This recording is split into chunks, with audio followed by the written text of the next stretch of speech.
Dadar railway station परिसर फेरीवाला मुक्त झालेला पाहायला मिळत आहे। मी सध्या उभा आहे दादर रेल्वे स्टेशन परिसरातील फुल मार्केट परिसरात आणि आपण पाहू शकता या ठिकाणी वाहतूक पोलीस असेल, मुंबई महानगरपालिकेचे कर्मचारी असतील, त्याचबरोबर स्थानिक पोलीस असेल, या तिघांकडनं या ठिकाणी संयुक्त कारवाई जी आहे ती या ठिकाणी करण्याचं काम सुरू आहे।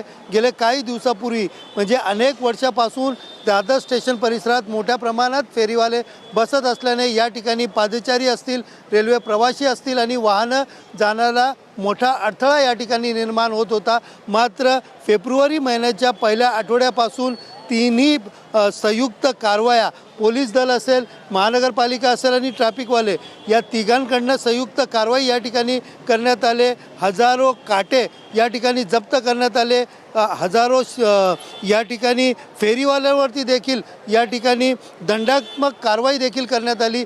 सध्याचं चित्र आपण पाहिलं तर दादर स्टेशन परिसर जो आहे मोकळा श्वास घेताना या ठिकाणी पाहायला मिळत आहेत। आपण पाहू शकता या ठिकाणी कोणाचाही धक्का न लागता या ठिकाणी जे रेल्वे प्रवासी असतील किंवा या ठिकाणी पादचारी असतील किंवा स्थानिक नागरिक असतील, वाहने असतील, या ठिकाणी मोकळ्या रस्त्यातून जाताना पाहायला मिळत आहेत।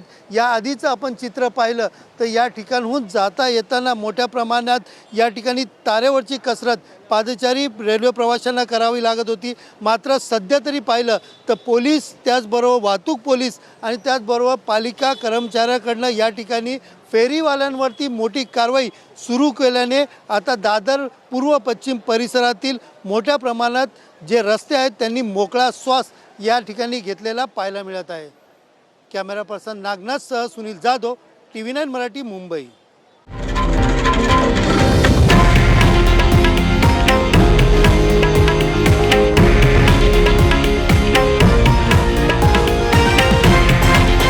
हे आहे देशातील नंबर 1 न्यूज नेटवर्क आणि आपण पाहत आहात TV9 मराठी, एकमेव।